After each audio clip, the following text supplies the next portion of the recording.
Islamic দলগুলোর মধ্যে ঐক্য প্রতিষ্ঠার উদ্দেশ্যে বাংলাদেশ জামায়াত ইসলামের আমির ডক্টর শফিকুর রহমান ধারাবাহিক কার্যক্রম চালিয়ে যাচ্ছেন। এরই ধারাবাহিকতায় তিনি মঙ্গলবার বরিশালের চরমোনাই মাদ্রাসা সফর করেন।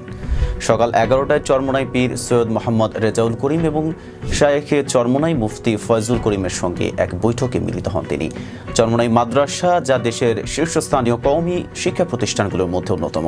পরিদর্শনের সময় ডক্টর শফিকুর রহমান প্রতিষ্ঠানটির শিক্ষা কার্যক্রম এবং বিভিন্ন কর্মকাণ্ড সম্পর্কে অবহিত হন। মাদ্রাসার শিক্ষার্থী ও শিক্ষকদের সঙ্গে শুভেচ্ছা বিনিময় শেষে তিনি ইসলামের শিক্ষা বিস্তারে মাদ্রাসাটির ভূমিকা নিয়ে সন্তোষ প্রকাশ করেন।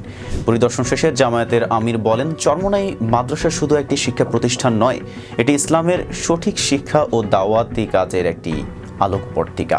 এমন প্রতিষ্ঠানগুলো আমাদের জন্য অনুপ্রেরণা। চরমোনাই পীর সৈয়দ মোহাম্মদ রেজাউল করিম এবং শায়েখে চরমোনাই মুফতি ফয়জুল করিমের সঙ্গে বৈঠকে ইসলামী দলগুলোর মধ্যে ঐক্য গড়ে তোলার বিষয়ে বিশদ আলোচনা হয়। বৈঠকে বাংলাদেশের বর্তমান রাজনৈতিক পরিস্থিতি, ইসলামী আন্দোলনের ভূমিকা এবং মুসলিম উম্মার ভবিষ্যৎ নিয়ে গভীর আলোচনা হয়। ডক্টর শফিকুর রহমান বৈঠকে বলেন, দেশ আজ এক ক্রান্তিকাল অতিক্রম করছে।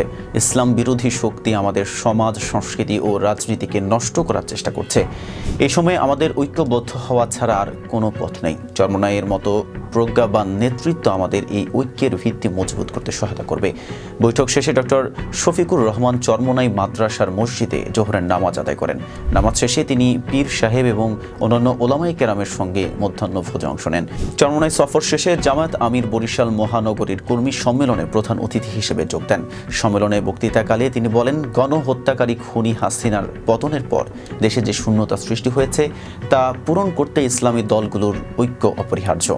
আমাদের লক্ষ্য হবে ইসলামের আদর্শের সমাজ ও রাষ্ট্রের পুনর্গঠন। তিনি আরও বলেন, জামায়াত সবসময় শান্তি, ন্যায় বিচার এবং ইসলামী ঐক্যের পক্ষেই কাজ করে গেছে। আমাদের দাওয়াতি কাজ, সংগঠন পরিচালনা এবং ত্যাগ তিতিক্ষার মাধ্যমে ইসলামের পতাকা উঁচু রাখতে হবে। বাংলাদেশে ইসলামী দলগুলোর মধ্যে ঐক্যের বিষয়টি দীর্ঘদিন ধরেই আলোচিত।